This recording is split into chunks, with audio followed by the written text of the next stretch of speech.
Admit it, you love clerics. Come on. It's fun to pretend you're this super righteous, holier-than-thou tank sometimes, isn't it? Smiting the wicked with the wrath of your deity. Okay, fine. You are probably a better person than me, and you just really like making everyone in your party better. More accurate, more durable, and above all, more alive, as you soothe their wounds with words of peace and comfort. Bless you, my friend. I wish the world had more people like you in it. Or heck, maybe you just like tier ranking videos. Well, if any of those things are true, you are going to love this one today. Welcome to D4.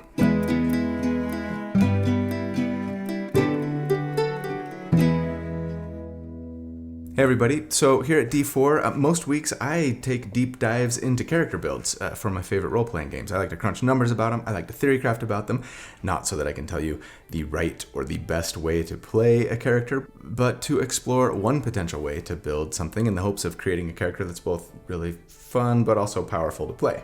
So if you also enjoy creating characters for your favorite role-playing games, or if you're just into theory crafting, or if you are just looking for tips or ideas on how to build something that you're thinking about playing, then welcome home. This is where you belong, and I'm so glad you're here, so thanks for watching. My name is Colby. But yes, today it is time to continue with the subclass tier ranking series, and yes, it's time for clerics. But before we jump in, I've got one thing that I need to talk about, as I so often do, right? I think that I'm going to stop using numbers when discussing these subclass tier rankings, and this is why. I started this series with this point thing, right? Where I was giving 1 to 5 points in 5 different categories: damage, survivability, support, control, and utility. And then letting that point score sort of dictate where on the tier list the class or then later subclass landed. I did this because I wanted it to feel at least a little more objective, this whole tier ranking thing. You know, why I ranked one thing one way and another a different way. I felt like it would help me consider all aspects of what makes a class and subclass mechanically potent, rather than think mostly just about how much damage they do, first and foremost, right? How survivable they can be, secondly, and then everything else, third. I think it was a useful idea, and it has helped me approach these tier rankings from a more holistic place. But in practice, especially with the subclasses, I find that it's largely just made the process more time-consuming and isn't actually as subjective as I'd like. First off, because there's no actual science and math and testing going on here, right? The point score that I'm assigning is still clearly pretty subjective. Based on my own experience and knowledge and observations, sure, but still. And then secondly, because what I found myself doing when I was writing the script for that Bard video was basically to assign a score to everything, look at it, think about it, compare it to others, then move on. But then when I finished the whole list, I was going back and going, well, I gave subclass X a higher score than subclass Y. That doesn't feel right. And then I would massage a score here up 1/10 of a point and a score there down by 2/10 of a point until the score matched where I felt like the subclass should actually be. And if that's what's going on, well, then having a point system is just silly, right?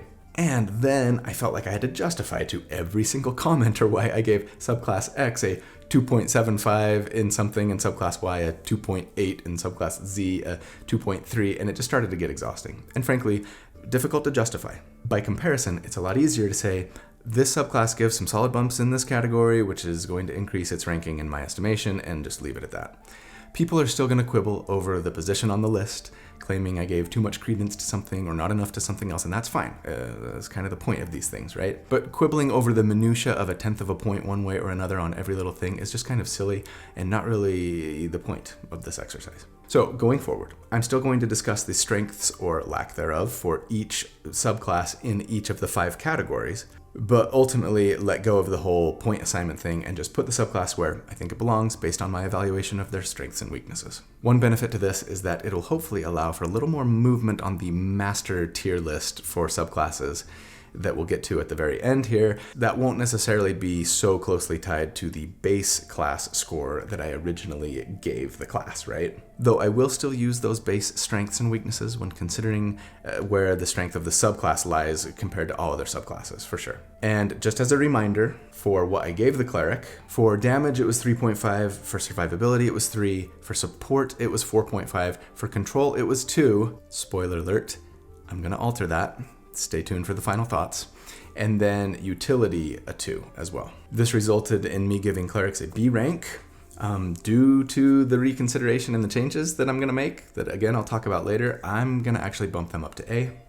So that's kind of the starting point here as we think about the subclasses. Enough preamble. We've got 14 freaking subclasses to get through, meaning we are going to go long today. So let's jump in to Holiest of Holies, Cardinals to Crusaders, Holier Than Thou, Divine Denominations. My God can beat up your God. The Divinest Order, Organized Religion, Channeled Divinity, Prioritizing the Pantheon, Project Hail Mary. That was so good and so timely, I almost used it. But yeah, so many good ones this week from the Discord server. As always, thank you everyone for your contributions. But this time, I think I gotta give it to Fearless Elbow again, who came in at the 11th hour with Immaculate Selection, ranking the cleric subclasses.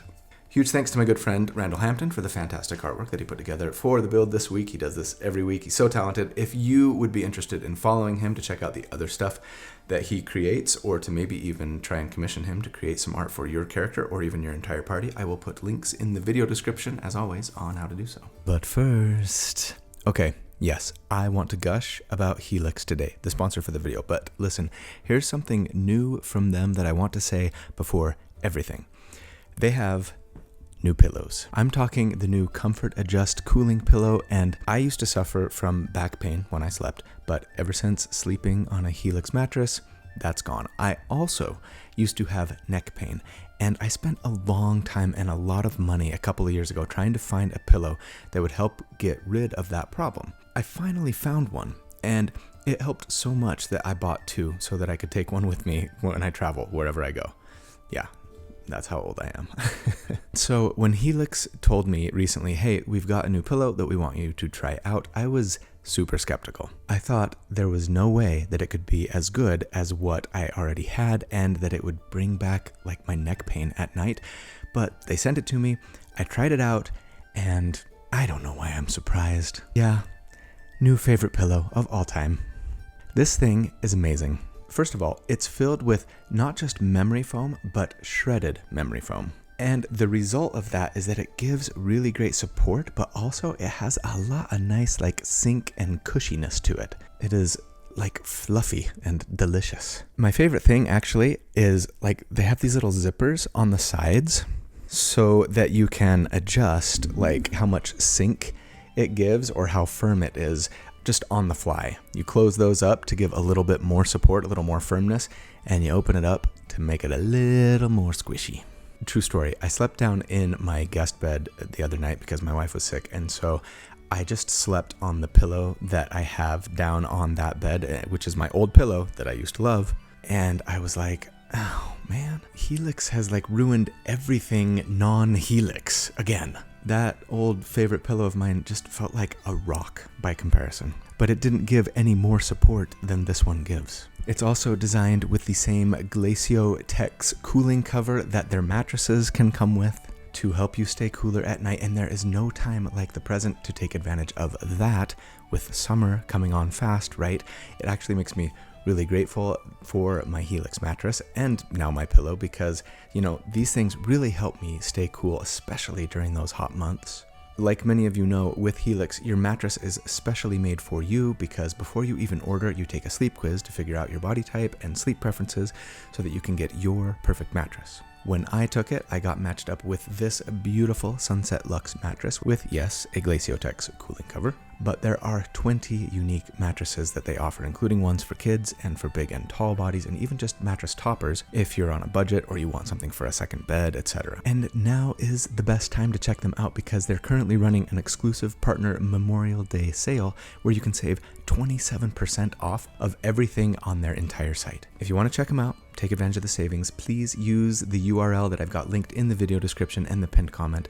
You won't regret it. They've got a 120-night sleep trial, so you can try it out for 4 freaking months and send it back for a full refund if you don't like it, which I'd be shocked by, frankly. Their mattresses have a lifetime warranty, and they even have financing options and flexible payment plans. Shipping in the US is free. It comes delivered to your door, rolled up in a box. It's super easy to set up. So do yourself a favor and upgrade your sleep quality with Helix. Huge thanks to Helix. Thank you so much for improving my sleep and for the pillow upgrade.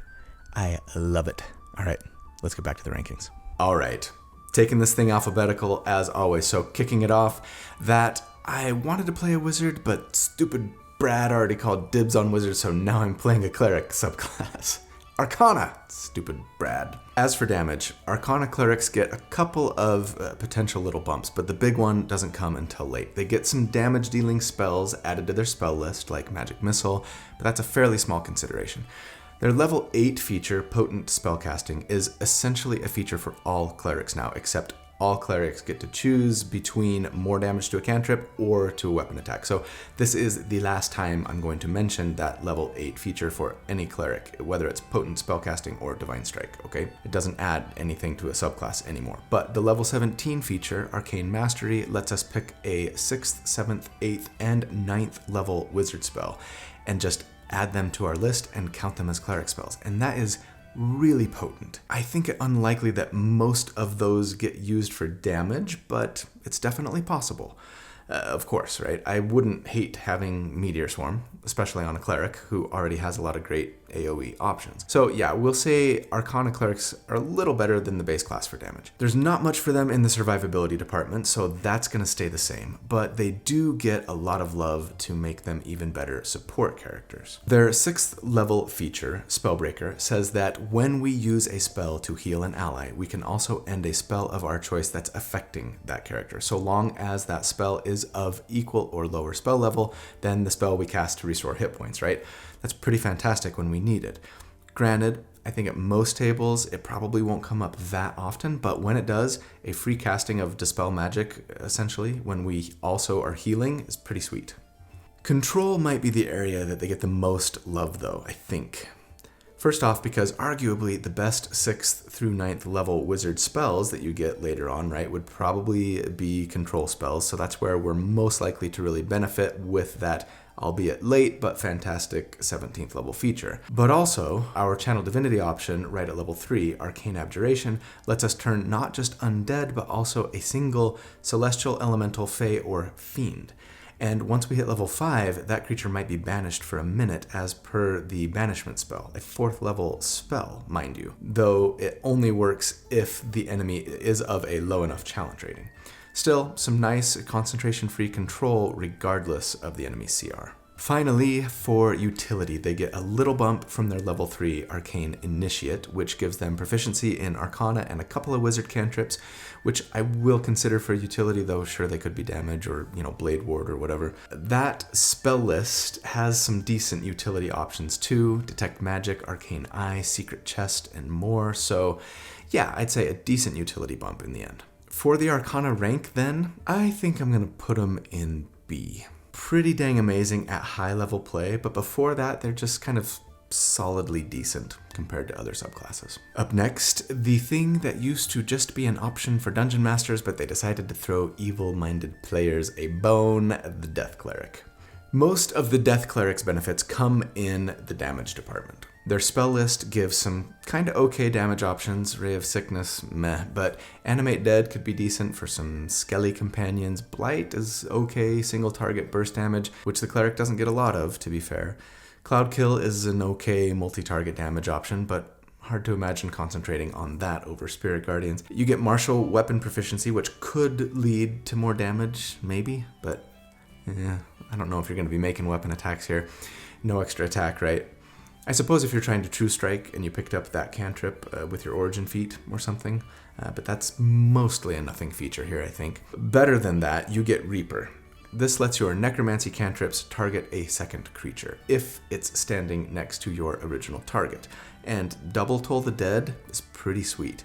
Their Channel Divinity, Touch of Death, lets you add burst necrotic damage when you hit with a melee attack equal to 5 plus twice your cleric level. I think most people would double that up with Inflict Wounds rather than a weapon attack, though Inflict Wounds did get nerfed in 5.5. At level 6, Inescapable Destruction lets you ignore necrotic resistance, which might be nothing. There are only 20 monsters in the 5.5 monster manual with necrotic resistance, but it'll be nice to have when you need it.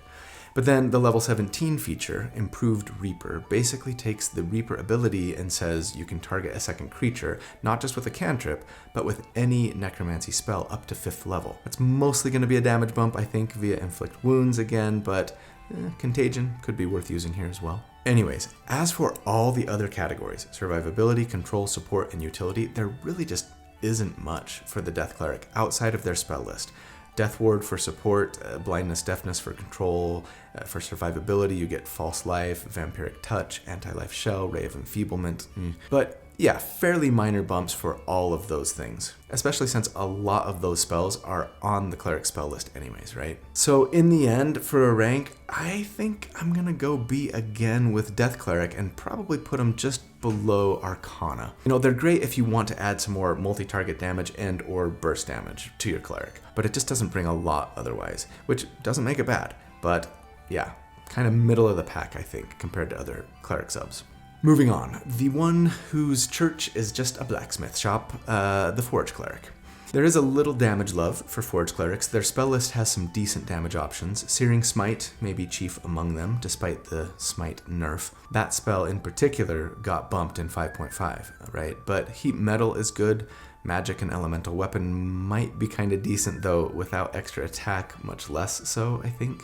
Animate Objects got nerfed, but it's still there, and it's still, some potential damage. So yeah, there's some bumps here.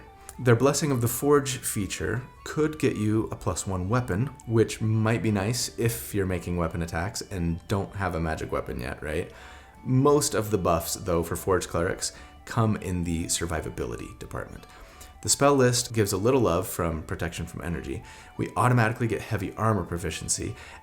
Admittedly, all clerics can potentially get that now, right? But just getting it for free is nice.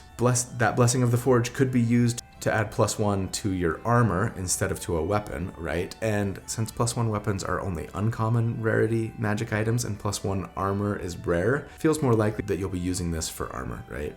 At least for a lot of the game. Their level 6 Soul of the Forge feature gives both resistance to fire damage, which is really nice, lots of monsters do at least some fire damage, and yet another +1 to their AC if they're wearing heavy armor. So we could have a solid 22 armor class right now with a plate and shield, right? And that's without any magic armor at all. It's pretty sweet. Finally, at level 17, Saint of Forge and Fire gives immunity to fire damage and resistance to bludgeoning, piercing, and slashing damage. It comes late, but it's pretty nice. So add it all up, and yeah, that's a lot of defensive buffs for Forge Clerics, making them arguably the tankiest of all clerics. That said, yeah, most of the buffs from the subclass are fairly selfish. There's not really much going on for Forge Clerics in the support department, and only a little bit in the control department. The Wall of Fire spell can add a little control and or damage, but that's probably about it. For utility, there's a little more. Smith's Tools, Proficiency, some nice utility spells like Identify, Fabricate, and Creation.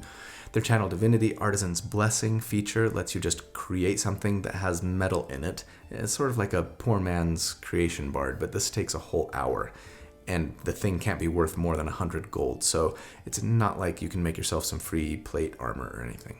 So the use case here is fairly niche. In the end then, yeah, I'm gonna give Forge Clerics a B rank too. Clerics are already pretty decent at survivability, and while a bump in that department is nice, yeah, they're mostly defensive specialists rather than bringing like the whole package.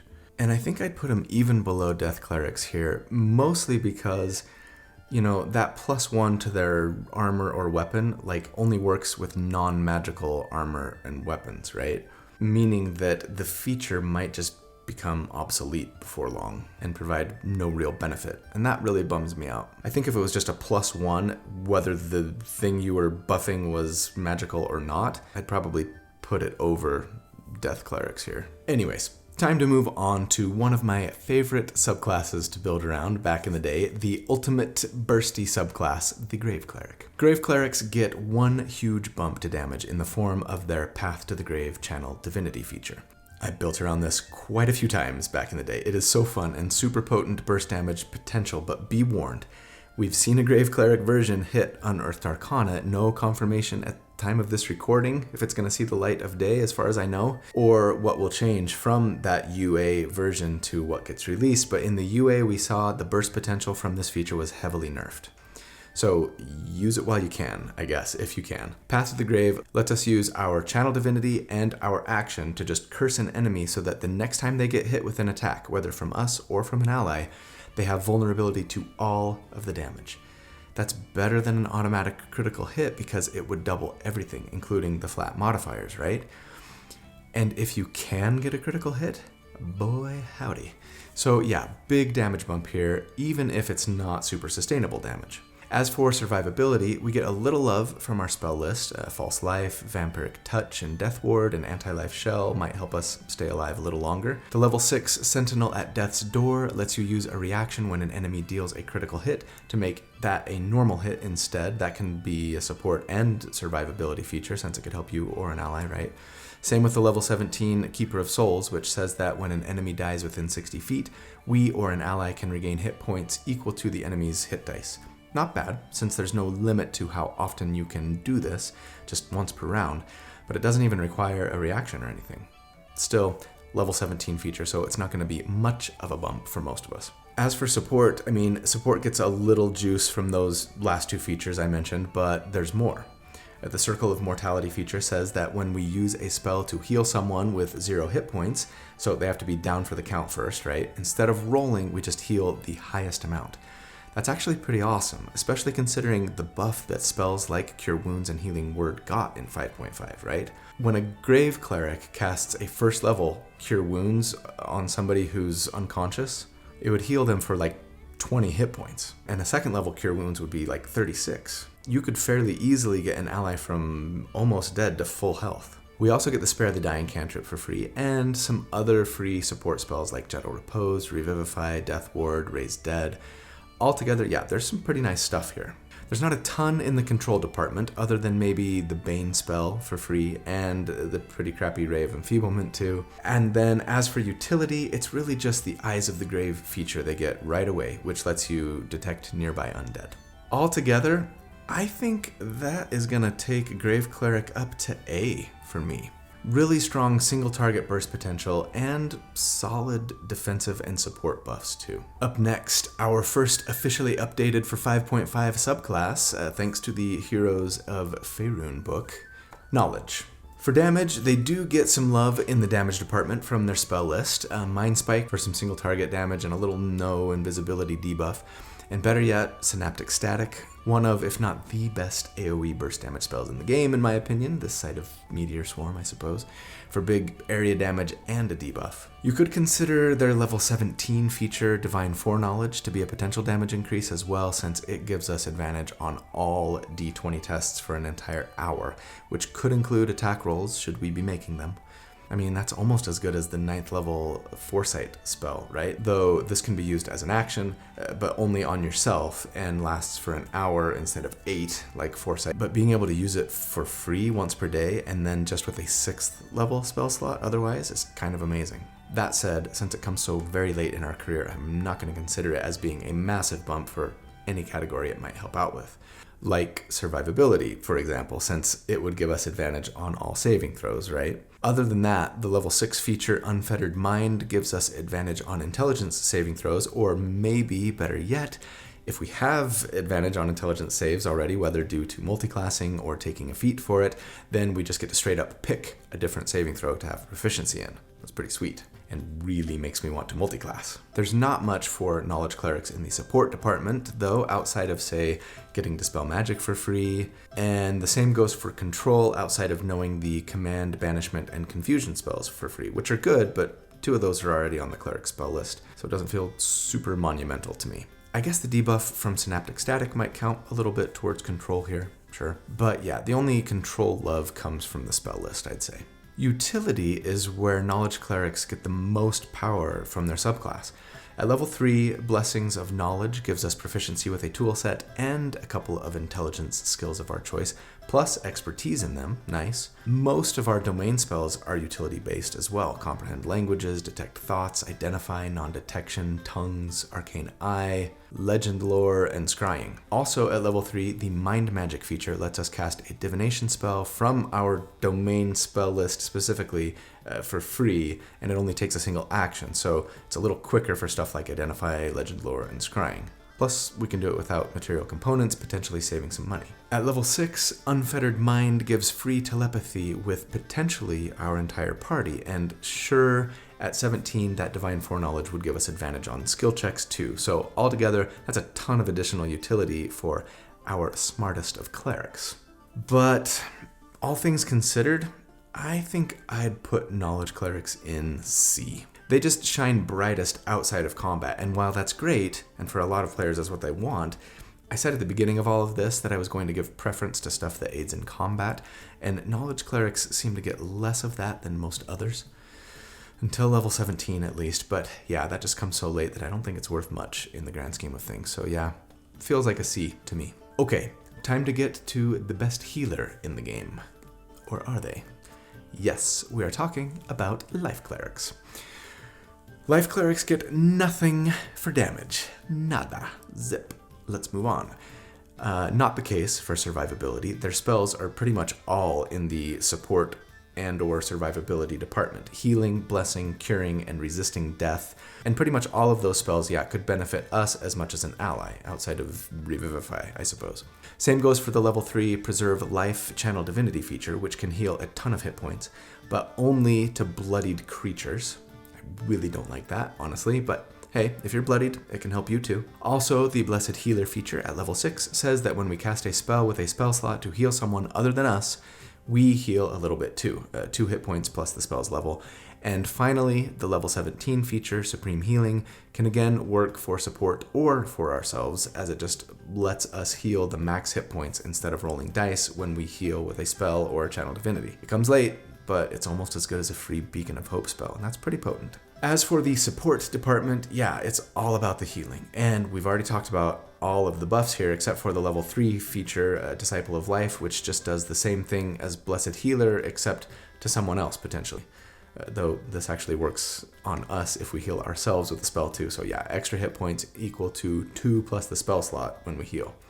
Just remember, it doesn't stack with Blessed Healer, right? We don't get to double up on that bonus if we're healing ourselves. And yeah, that spell list is just all about healing and curing and resurrecting. But similar to damage, there's just really nothing going on here for control or for utility. It's all just heal, heal, heal. And I think that's going to mean Life Clerics are B again. This is kind of where I'm putting all of my specialists, right? Death for damage, Forge for survivability, Arcana for control and utility, Life for support. They're all good at what they do, but they don't do a lot more than just one thing, you know? And yeah, with as good as all clerics are at healing, and with the way healing and going unconscious works in D&D 5 and 5.5, where we're not necessarily trying or needing to keep all of our allies topped off all of the time, I mean, if you really just want to play the best healer, Life Clerics are up there with the best of the best, but I feel like we'd be a little more mechanically potent focusing on other things in combat, you know? And this brings us to the best AoE damage dealer in the game. Or are they? Light Clerics. So, Light Clerics get a ton of love in the damage department, especially when it comes to, yes, multi-target damage. Something that, admittedly, Clerics tend to already do well, but Light Clerics get Fireball on their domain spell list, and that makes them the only ones outside of Cheater-Face Bards who have a fantastic always-on Spirit Guardians-like spell, right, and Fireball. And that's just some really potent multi-target, face-melting, like sustained and burst damage potential. Plus they get Burning Hands and Fairy Fire and Wall of Fire and Flame Strike and even Scorching Ray on their spell list if you need some single-target damage. So yeah, lots of damage love from that spell list. But there's also their Radiance of the Dawn Channel Divinity that dispels darkness and can deal a little radiant damage. The level 17 Corona of Light feature might give us a boost too, since it creates an area of sunlight That can be nice for vampires and such. That can also cause enemies to lose fire and radiant damage resistance if they have it. In the end, then, yeah, a big damage bump here for light clerics. For survivability, it's really just the level 3 warding flare feature that lets us use our reaction to impose disadvantage on an enemy attack. It's too bad we can't wait to see if that attack hits or not first, but it's not nothing. It works well for support too, since we could use it defensively or to help an ally. But yeah, that's pretty much it for support and survivability. And there's really nothing for control for light clerics though, outside of the free Wall of Fire spell, which isn't nothing. Could keep enemies from getting to where they want to get. But similarly, the only utility bumps come from their spell list via things like See Invisibility, Daylight, Arcane Eye, and Scrying.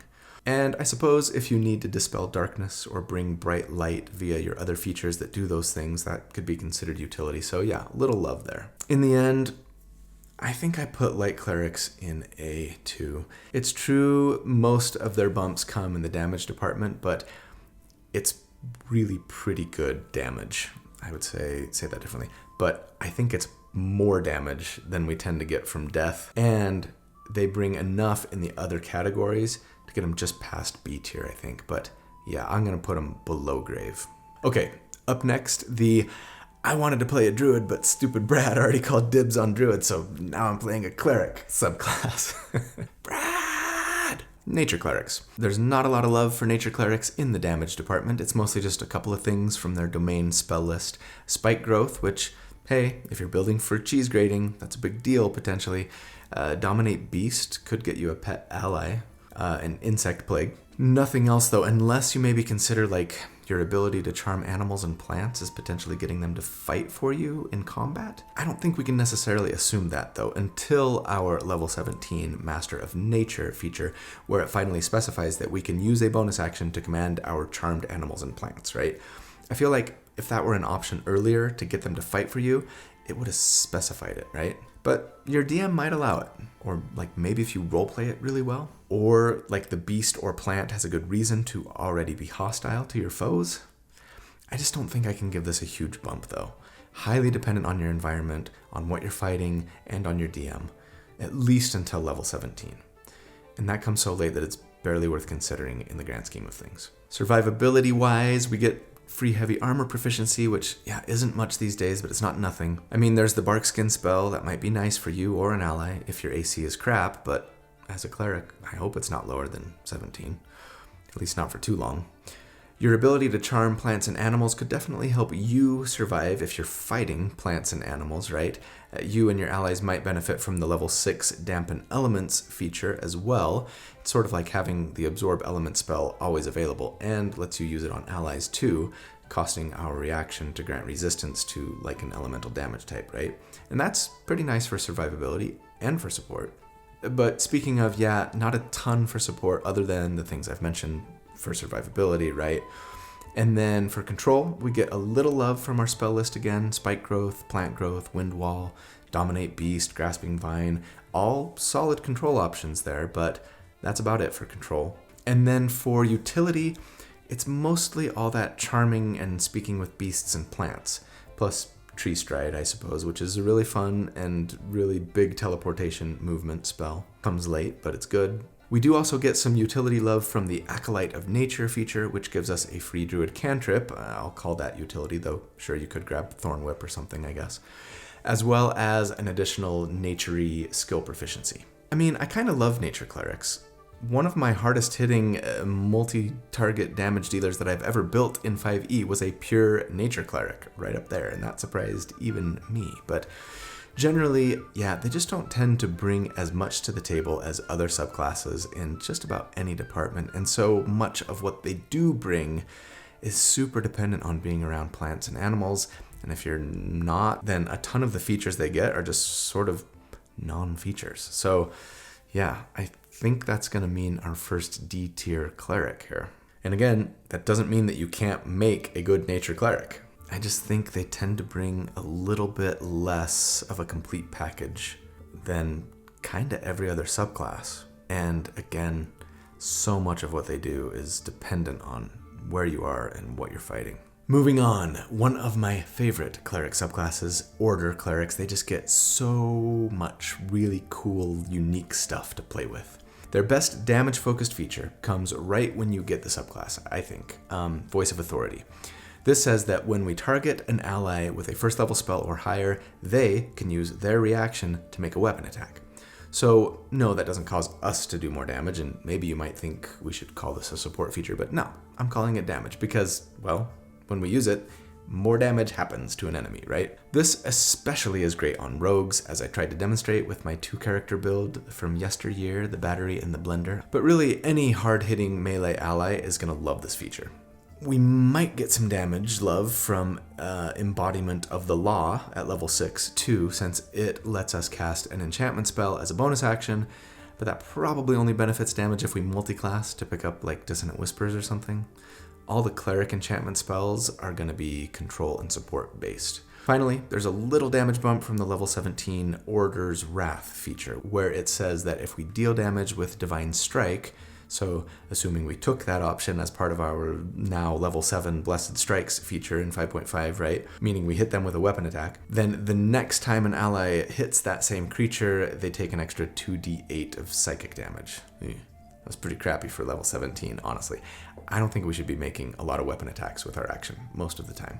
And it comes late, and the damage is fairly low by that level, right?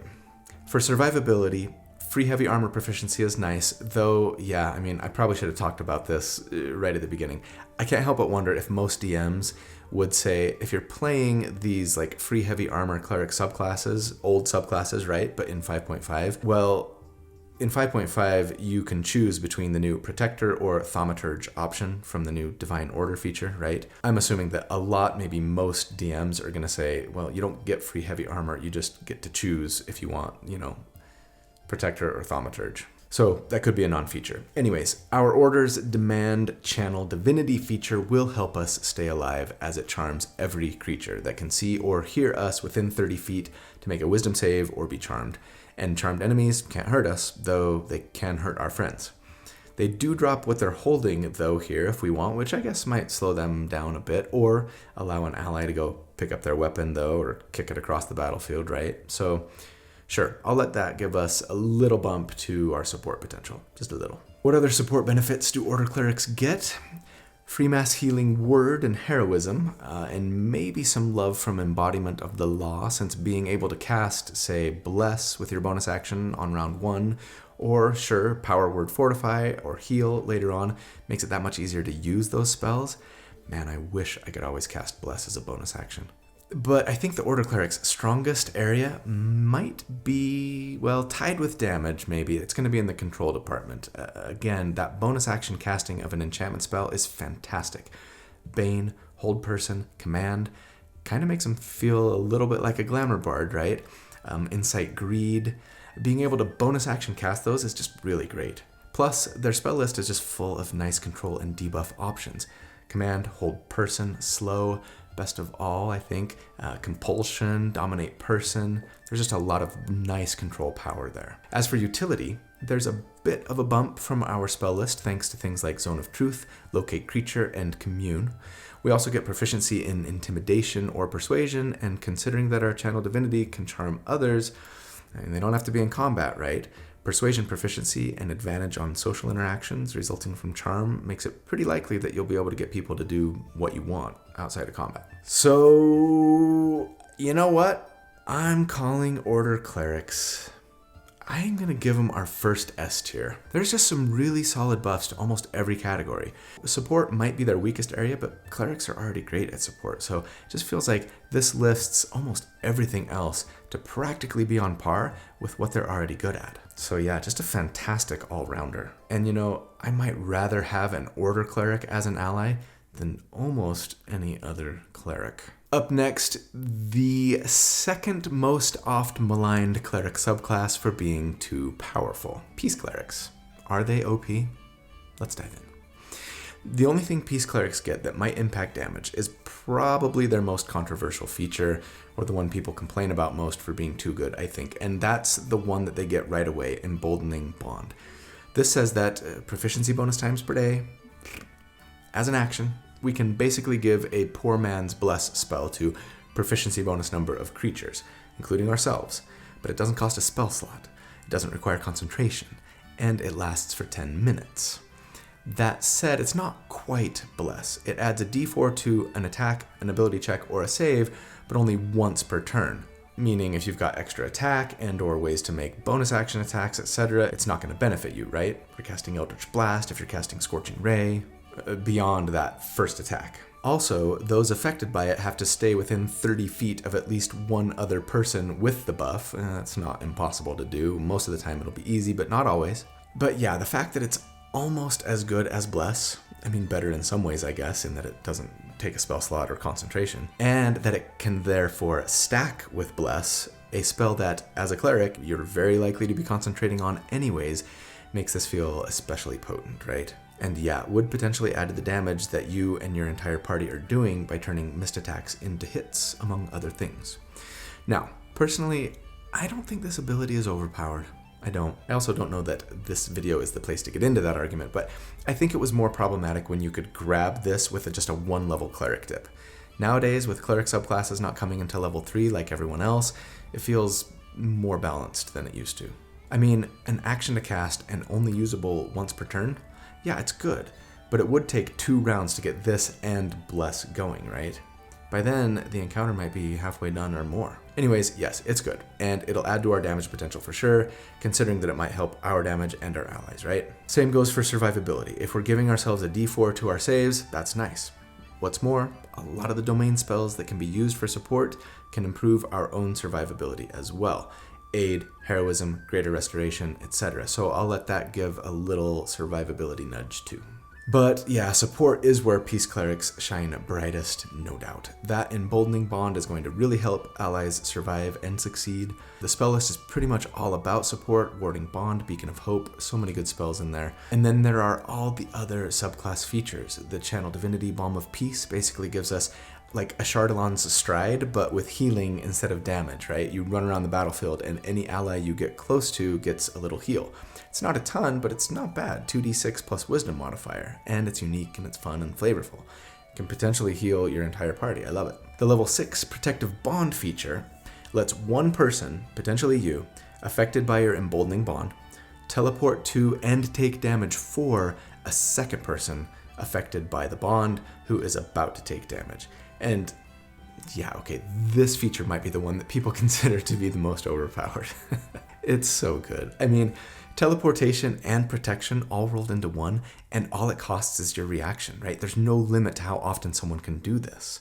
This can make you a good tank, or well, make your tank way better at doing their job, and keep your squishiest allies all but immortal. Finally, the level 17 Expansive Bond says that the range on all of these things is 60 feet instead of 30, making it that much easier to provide support. And when someone uses Protective Bond to jump to take damage for their friend, they have resistance to the damage. If you have a Peace Cleric in your party and you hit level 17, there's almost no reason why every single time someone takes damage, someone wouldn't be jumping in and taking just half damage instead, right? Another amazing feature, though this comes super late, so we need to temper how much it might bolster our support. Still, the support capability of Peace Clerics is through the roof. The only thing they get for control, though, is having Odaluk's Resilient Sphere on their spell list. It's a nice spell, it can be used for support or control, but that's really it. And for utility, they get an extra skill proficiency, and some of their spells are utility-based, like Sending and Rary's Telepathic Bond, but otherwise we just consider the Emboldening Bond to potentially bump utility since it can add a d4 to skill checks, right? And sure, could be coupled with guidance, though it's hard for me to imagine burning a use of it outside of combat unless you tended to have very few combat encounters per day, or sure, you know, at higher level once your proficiency bonus got up there. But yes, Peace Clerics are S tier. And they're ahead of Order. They're so far above Order in power that I'm tempted to bump Order back down to A even. And even though, sure, they're a bit of a specialist in that they're mostly just increasing their support, they get so much juice for support that it just launches them into the stratosphere, I think. But are they overpowered? Maybe. But I tend to have a soft place in my heart for overpowered support characters. If the thing that you're really good at is just making everyone else better, I tend to be okay with that, since you're not usually being a spotlight hog or a kill stealer, you know? That might be different when we get to another subclass later, but we're not there yet. So let's move on here to Tempest Clerics, another one of my very favorites to build around back in the day, because I just never could be satisfied being a heal bot. I like to pepper my healing with a big burst of kaboom once in a while. What can I say? And yes, Tempest Clerics are all about the damage. That's why I've used them so often in past builds. Their spell list brings a lot here. Most of them are damage spells or damage plus control spells, and there are some solid ones, though it's always bugged me that they don't get Lightning Bolt. It's so lame. They also get proficiency with martial weapons, which I suppose might help their damage, maybe. And their Wrath of the Storm feature lets them return a little damage to a nearby attacker that hits them, but then there's the coup de grace, their Channel Divinity option, Destructive Wrath. This is a burst damage ability kind of similar to the Grave Clerics, and is something that we just don't really see much of in 5.5. Rip burst damage. But yeah, it says that when we deal lightning or thunder damage, we can use our Channel Divinity to just deal max damage instead of roll. To be fair, I think this is a lot more potent on a multi-classed character who has access to better lightning spells like Lightning Bolt or Chain Lightning, or sure, coupled with like a sorcerer or a scribe wizard who can change the damage from one spell into lightning or thunder damage, right? But still, it's a nice burst damage even on a straight class cleric.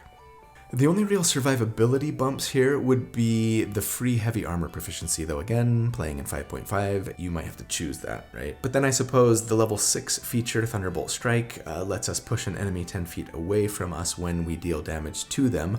Might help us get away from a melee enemy without taking an opportunity attack, right? Also, at level 17, we get Flight, but we have to be outside. Sure, that might help us survive depending on the battlefield, but it's level 17, so it's not worth much.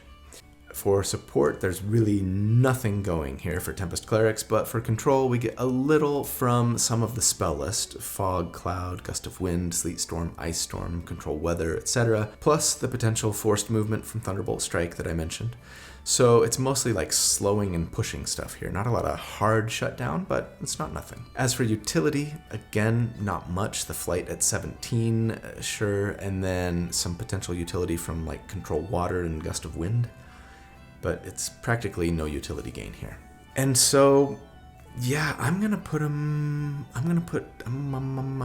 Tempest Clerics at C. They're mostly getting just damage bumps here with some decent movement-based control, but in reality, the damage increases aren't super amazing. I think if they got Lightning Bolt on their domain spell list, it would be enough to bump them to B in my mind. But as is, yeah, without multi-classing, Tempest Cleric feels just kind of like a little below average to me, all things considered. I might even want to put them below knowledge. All right, coming down the home stretch here. Up next, Trickery Clerics. They got a huge glow up in 5.5, but is it enough to move them from what was arguably one of, if not the weakest cleric subclasses in 5e to one of the stronger ones? Well, let's see. For damage, their level 3 Invoke Duplicity feature gives some potential damage love. You use a bonus action and your Channel Divinity to create an illusion of yourself, and while it's active, you can cast spells from their space, that's handy, and move it around, and then if you're both within 5 feet of an enemy, you have advantage on attacks against them. It's a little tricky because unless it's a melee attack or you have a feat for it, you're going to have disadvantage, right, on ranged attacks. But there are ways around it, so sure, we'll consider it a damage increase. At level 17, Improved Duplicity improves the feature to give you and your allies advantage on attacks, so long as your illusion, which is intangible and can't be hurt, remember, is within 5 feet of the target, making this one of the easiest ways, maybe the easiest way, to grant your entire party advantage against an enemy. But yeah, level 17, so not worth much in the grand scheme of things. As for survivability, the biggest buff here is from the level 6 Trickster's Transposition feature, which lets you use a bonus action to swap places with your illusion.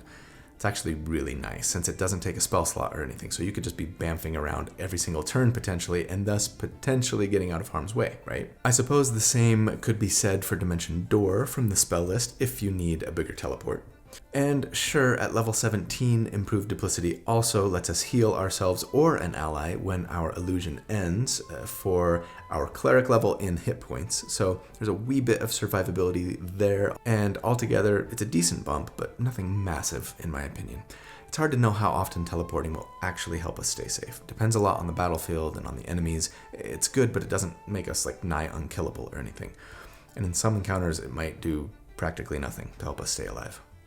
For support, we get a little love from our level 3 Blessing of the Trickster feature, which can buff an ally's stealth checks, giving them advantage for a whole day. It could be used on ourselves as well, right? And then there's some nice stuff from our spell list too. Pass Without Trace and Invisibility can help allies. And again, that healing component of improved duplicity at level 17 is a little heal bump. Altogether, it's a minor lift to support, nothing huge. They do get some really nice lift to control though, and it all comes from their domain spell list. Charm Person, Confusion, Dominate Person, and Modify Memory, but Hypnotic Pattern is the standout here, right? Clerics tend to lack a lot of concentration-based, like multi-target control spells, and Hypnotic Pattern is one of the best. I'd consider this a pretty decent bump to our control.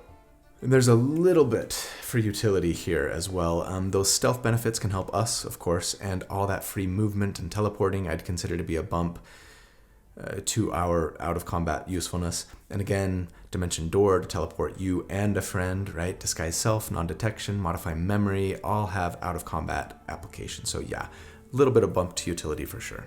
All told though, I don't think the buff to Trickery is enough to put them into S or even A tier or anything. I would consider them a solid B. They get some moderate to healthy benefits in just about every category. No one category is super standout, but just some nice little lifts across the board. I think I'd probably put them like at the top of B, letting their versatility kind of carry them above the other Bs who, like I've said, all kind of tend to specialize in one or two areas. I could almost see A tier for Trickery. Let's do it. I'm putting them at the bottom of A. I have too many Bs. And I really do appreciate how they just kind of get a little love in every category. And some of those spells are real standouts. Pass Without Trace, Hypnotic Pattern, and all that free teleporting. It's really awesome. Yeah, okay, no more second guessing. Let's move on to the most broken subclass of them all. Or are they? Yeah, they are. We're talking about the most oft-banned cleric, Twilight. So, okay, let's get into it here. There are a couple of lifts to damage for Twilight clerics that I completely forgot about, if I'm being honest, as those tend to get overshadowed by other features. But yeah, free martial weapon proficiency, maybe. And some spells to help out, like Fairy Fire and Moonbeam. Do I count Vigilant Blessing as a damage bonus? Where do you put, like, advantage on initiative? It depends on who's getting the advantage, right? And what that creature's doing. I'm going to call it a support feature. Anyways, for survivability, yes, there's a lot. And most of these things will be considered both survivability and support features too. So first up, the spell list has some nice stuff like Aura of Vitality, Aura of Life, Circle of Power, and Mislead to help us stay alive. We also get free heavy armor proficiency, maybe. But then there's the big problematic feature for Twilight clerics, Channel Divinity Twilight Sanctuary. This says that with our action and a Channel Divinity use for 1 minute, anytime a creature ends their turn within 30 whopping feet of us, yes, including ourselves, that creature can either gain a d6 plus our cleric level in temporary hit points or end a charmed or frightened effect on them. Every turn. No action required. When we first get this feature, at level 3 now, right? That's going to mean 6 or 7 temporary hit points on average for potentially every single ally every single round. Unless they need to end the charmed or frightened effect on themselves. And that by itself is pretty dang good. And while, yes, there are a ton of ways for characters to be throwing around temporary hit points, these days especially, there's still nothing that's quite this good in-game. Now, if I'm being honest, I'm a little less concerned about the power of lots of temporary hit points than I am about other party members feeling potentially overshadowed by this feature. I mean, imagine playing an artillerist artificer in your party and your ally is a Twilight Cleric, right? One of the artillerist's best features is their ability to use their Eldritch Cannon to grant the cannon itself and then allies within 10 feet 1d8 temporary hit points plus our intelligence modifier. So at level 3, that's probably going to be 8 or 9, a little better than Twilight Clerics, but it's only a 10-foot range. It costs the Artificer's bonus action, and it doesn't scale as well. Sure, there are other things that an artillerist can do with that cannon, but Twilight Clerics are just hitting every single ally with those temporary hit points probably every turn without having to really do much other than get it going. And it also ends the Charmed or Frightened effect. It's just going to make every other feature in-game that grants temporary hit points, and again, there are more of those now than ever, feel fairly obsolete by comparison. And that kind of sucks. So anyways, yeah, this is really, really strong. Does it make Twilight Clerics S tier compared to other subclasses all by itself? Probably not, but there are a lot more powerful features coming. Like their level 6 Steps of Night feature that just lets them fly as a bonus action when they're in dim light or darkness. That might help you stay alive more easily. And even their level 17 feature will help. Twilight Shroud gives us and our allies half cover while in our Twilight Sanctuary sphere. Again, 30 feet in every direction.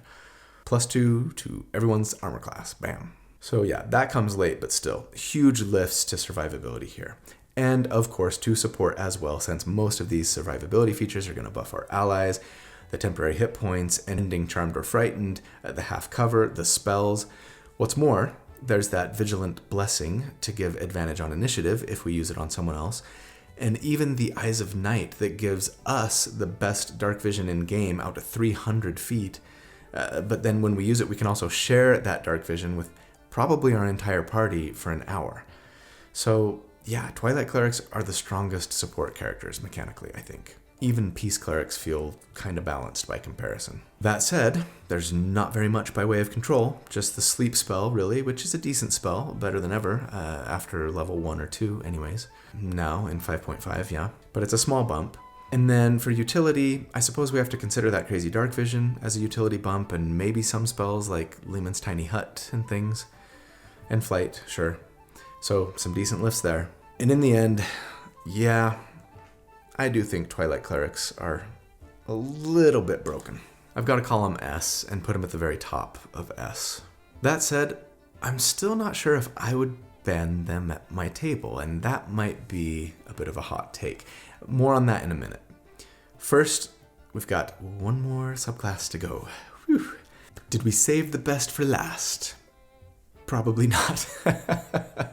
War Clerics, they did get some love in the 5.5 glow up though, so let's dive in. For damage, yeah, there's some decent stuff for War Clerics here. Their Channel Divinity option, Guided Strike, gives a +10 to hit bonus on an attack that misses, using our reaction, right? And we can even give that benefit to an ally, which is nice. Most of the spells on the spell list are damage dealing. Guiding Bolt, Magic Weapon, Spiritual Weapon, those are all a little meh. Especially with Spiritual Weapon's big nerf in 5.5 that, it requires concentration now. But Crusader's Mantle could be nice. Spirit Guardians is, of course, huge. Fire Shield can return damage, and Steel Wind Strike is solid, multi-target burst damage. Then there's the War Priest feature, which lets us make a bonus action attack, Wisdom modifier times per short rest. I suppose at level 6, War God's Blessing might give us a damage bump too, since it lets us cast Spiritual Weapon without a spell slot and without concentration. The problem is, it would be cast at the first level and still requires our bonus action to use, so it kind of conflicts with our War Priest feature, right, for that bonus action attack, and that really sucks. As for survivability, this is the other place where we get some decent stuff. Spells like Shield of Faith for free, and then the ability at level 6 to cast that without concentration too, right? Doesn't have to be Spiritual Weapon. And hey, a +2 to our armor class for free is pretty nice. Then there's the level 17 feature, Avatar of Battle, which grants resistance to bludgeoning, piercing, and slashing damage. It comes late, but that's pretty nice too.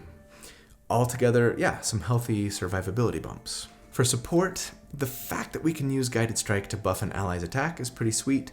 Shield of Faith can be cast on an ally, not just us, right? As can Freedom of Movement to help an ally not get slowed down, and Crusader's Mantle might benefit our entire party. So there are some decent little ways to make your allies better in combat for sure. As for control, the only thing we really get is Hold Monster, but that's a big one. Paralysis on any enemy is sweet, especially since, somewhat puzzlingly in my opinion, though they get Hold Person, clerics don't otherwise get Hold Monster, just War Clerics, right? So it's a nice addition. But it's really the only addition to control. And then there are really no benefits to utility here. So all things considered, I think I gotta go C with War Clerics. You know, they bring some nice self buffs and friendly buffs to help out in combat, and that's fine and all, but none of them are super strong, honestly. An extra bonus attack is nice, but there are so many ways to get bonus action attacks in the game.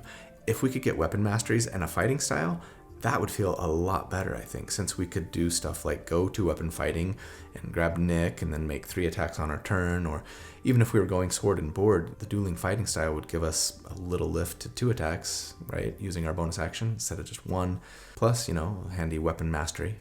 I mean, sure, of course, extra attack feels like a no-brainer to me on this subclass, and I'm a little surprised that they didn't include it in 5.5, if I'm being honest.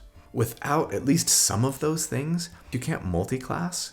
It feels like War Clerics can't quite excel at the thing that you would think that they're supposed to excel at, you know? Being a good melee combatant. Instead, they're probably better off just being like kind of tanky, or better yet, just making their friends better melee combatants, you know? Giving their attacks a bonus to hit, since they probably hit harder than we do, and improving their armor class, and then just throwing Spirit Guardians on and running around the battlefield. And that feels like a missed opportunity to me. So yeah, I think I'm gonna put him in C, but probably just between Tempest and Knowledge here. And that does it for our Cleric subclasses. All right, we did it. We made it through all 14 of those freaking things.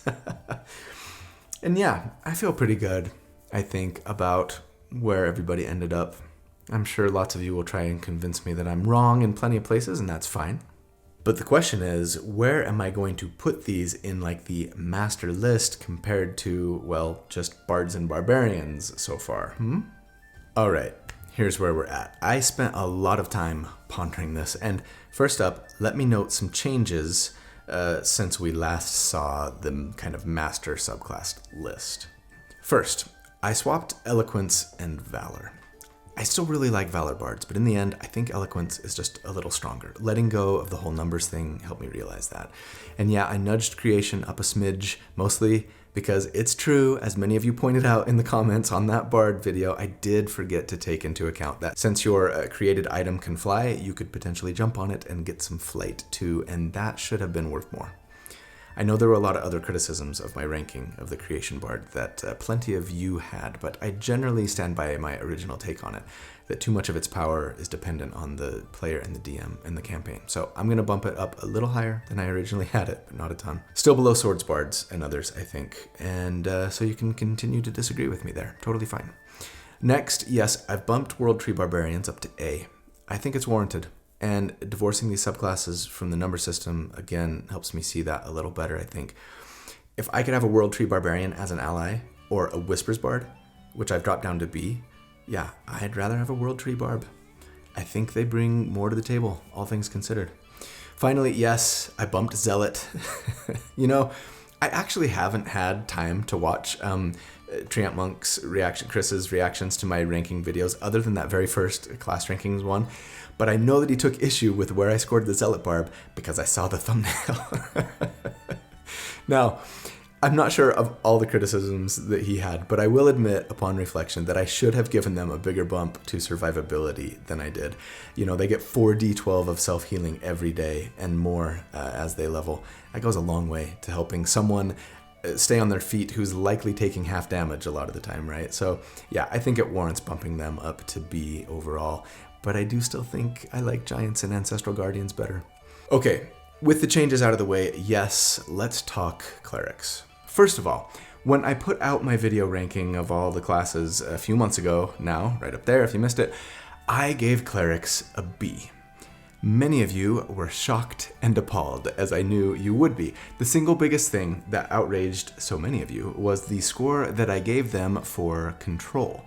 I only gave them a 2 out of 5, right? And yeah, one of the most common comments that I got on that video was that Clerics deserved better than a 2 for Control, especially thanks to the power of the command spell in particular. And so I've been thinking a lot about it, and you know what?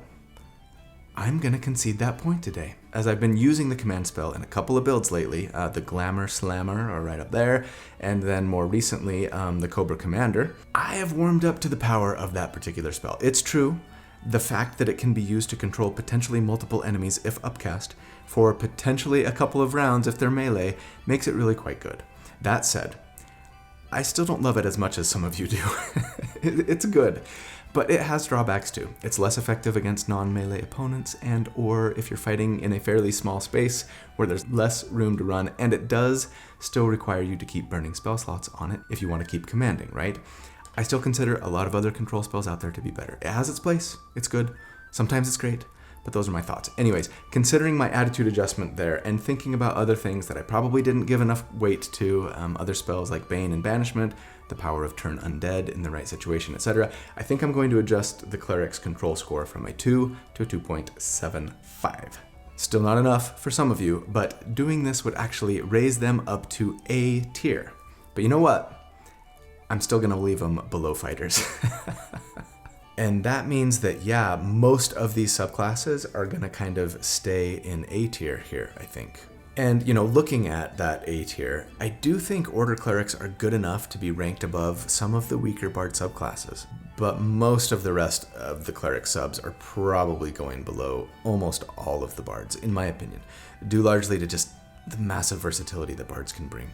Plus, you know, their subclass benefits. Other than Whispers Bards, of course. Sorry, guy. You're just not great outside of, like, specific campaigns.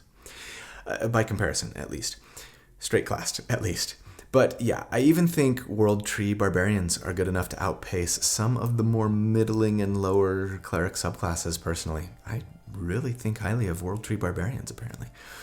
But Nature is the only Cleric sub that right now warrants getting dropped down to B, I think. They're still a Cleric, but yeah, the weakest one, in my opinion. And yeah, I think I'd even rather have a Whispers Bard on my team in the end, because, hey, even a subclassless Bard is still a freaking Bard, and that makes them amazing in my book.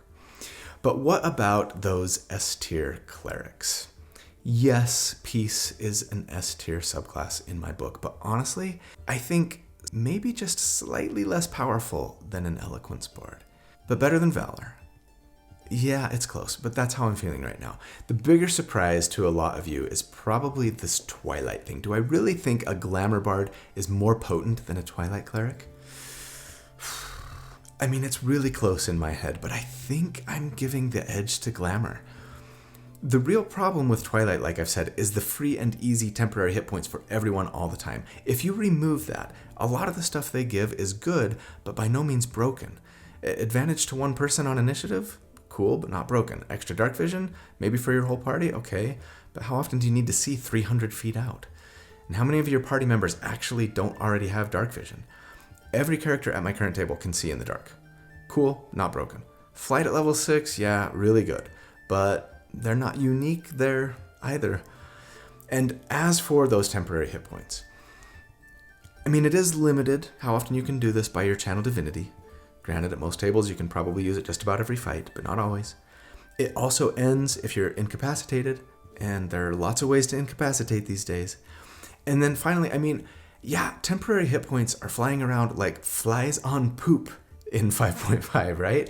And so while sure, this might be the best source of them in game, there are a lot of other pretty good ones out there. So that this is just kind of like better than the other options, sure, but I don't know that it's going to make too many DMs just go, I don't know how to deal with this, right?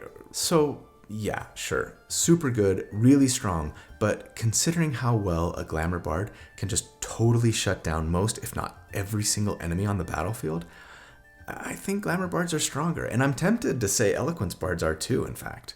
And for that reason, I don't think I would ban a Twilight Cleric at my table unless there was potentially this big conflict where I had someone else who wanted to play an artillerist or something. But even then, it'd be more like a discussion in a session 0 to help make sure that nobody felt kind of useless at the table than an outright ban on the subclass, you know?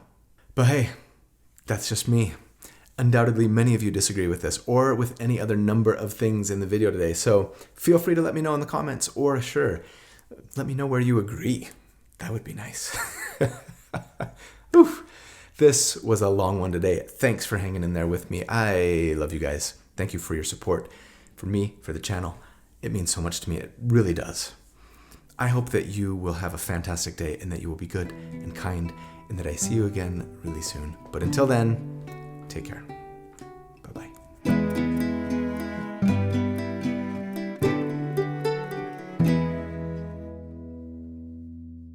Robin Hood and Little John walking through the forest, laughing back and forth at what the other one had to say. Reminiscing this and that and having such a good time. Oodle-lolly, golly, what a day. Never ever dreaming there was danger in the water they were drinking, they just guzzled it down. Never dreaming that a scheming sheriff and his posse was a-watching them and gathering around. I have to sing that song every time I wear my Robin Hood t-shirt. First of all,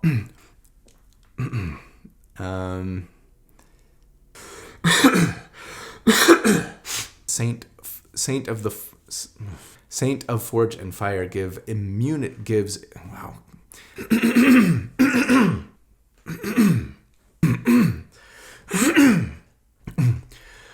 It's true they